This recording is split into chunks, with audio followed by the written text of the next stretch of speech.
Hello, എന്തുവാ അമ്മേ, നിങ്ങൾക്ക് വയ്യെന്നോ? അയ്യോ, ഇനിയിപ്പോ എന്താ ചെയ്യാ? ഇങ്ങോട്ട് ഒരു റിക്ഷ പിടിച്ച് ഇങ്ങോട്ട് പോര്. ഇവിടുന്ന് ഹോസ്പിറ്റലിലോട്ട് പോവാം. ഇപ്പൊ തന്നെ വാ അമ്മേ. ഇപ്പൊ തന്നെ അവിടെ കുമാരന്റെ രക്ഷയോ മറ്റും കിട്ടും. അപ്പോൾ അത് പിടിച്ച് ഇങ്ങോട്ട് പോര്. ഇവിടുന്ന് നമുക്ക് വൈകുന്നേരം ഹോസ്പിറ്റലിലോട്ട് പോവാം. അമ്മേ, ഈ പാത്രം കഴുകി നടു അടിഞ്ഞ്. ഈ പാത്രം കഴുകിയിട്ട് പെട്ടെന്ന് ഏട്ടനുള്ള ടിഫിൻ റെഡിയാക്കി കൊടുക്കാം. അയ്യോ ചേട്ടാ, ചേട്ടൻ എന്തിനാ ഇങ്ങോട്ട് വന്ന്? ഞാൻ ഇപ്പം തന്നെ ടിഫിൻ റെഡിയാക്കി അങ്ങോട്ട് കൊണ്ടുവരാനിരിക്കായിരുന്നു. എടി, അതല്ല കാര്യം. അമ്മ ഫോൺ വിളിച്ചിട്ടുണ്ടായിരുന്നേ. അമ്മ എന്തിനാ ഇപ്പൊ ഫോൺ വിളിച്ചേ? അതില്ലേ, അമ്മ പറയാ അമ്മയ്ക്ക് തീരെ സുഖമില്ലാന്ന്. അപ്പൊ ഞാൻ അമ്മയോട് പറഞ്ഞ് അമ്മ അവിടെ നിക്കണ്ട, ഇങ്ങോട്ട് പോരുന്നു.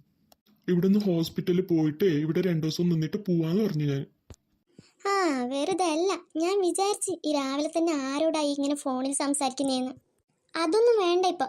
അമ്മ നിങ്ങളുടെ അനിയത്തിന്റെ വീട്ടിലല്ലേ താമസിക്കുന്നുള്ളത്? അവിടെ തന്നെ ഇപ്പൊ നിക്കട്ടെ, ഇങ്ങോട്ടൊന്നും വരണ്ട. എടി, ഞാൻ പറയുന്നതൊന്നും നീ മനസ്സിലാക്ക്. ഒന്നും പറയും വേണ്ട, എനിക്കൊന്നും കേൾക്കേണ്ടിയും വേണ്ട. ഇത്രയും ദിവസം അമ്മയ്ക്ക് നന്നായിരിക്കുമായിരുന്നു. അപ്പോൾ ഒരു ദിവസം ഇവിടെ വന്ന് താമസിക്കാൻ അമ്മയ്ക്ക് പറ്റില്ല. ഇപ്പം വയ്യാത്തപ്പം ഞാൻ വേണമല്ലേ അമ്മനെ നോക്കാൻ? നിങ്ങൾ അനിയത്തി തന്നെ നോക്കട്ടെ അമ്മേനെ. ഇത്ര ദിവസം അമ്മ അവളെ നോക്കിയില്ലേ, ഇനി കുറച്ച് ദിവസം അമ്മേനെ അവൾ നോക്കട്ടെ.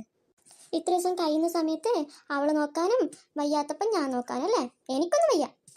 അവൾക്ക് എന്താ ഹോസ്പിറ്റലിൽ പോയിട്ട് അമ്മയ്ക്ക് 2 ഗുളിക വാങ്ങി കൊടുക്കാൻ? നമ്മുടെ കയ്യിൽ എവിടുന്ന ഇപ്പൊ പൈസ? മതി, നിർത്ത്. വേണ്ടെങ്കിൽ വേണ്ട. കഴിയാത്തതേ എന്റെ അമ്മയ്ക്കല്ല, നിന്റെ അമ്മയ്ക്ക. അയ്യോ എന്റെ അമ്മ. അയ്യോ എന്റെ കാലേ. എന്തുവാ മനുഷ്യ നോക്കി നിൽക്കുന്നത്? പെട്ടെന്ന് കാർ എടുത്തോണ്ട് വാ, അമ്മേനെ വിളിക്കാൻ പോവാ. നിങ്ങളെ ഇന്ന് ലീവ് എടുത്തേക്ക്, നമുക്ക് അമ്മേനെ ഹോസ്പിറ്റലിൽ കൊണ്ടുപോവാം.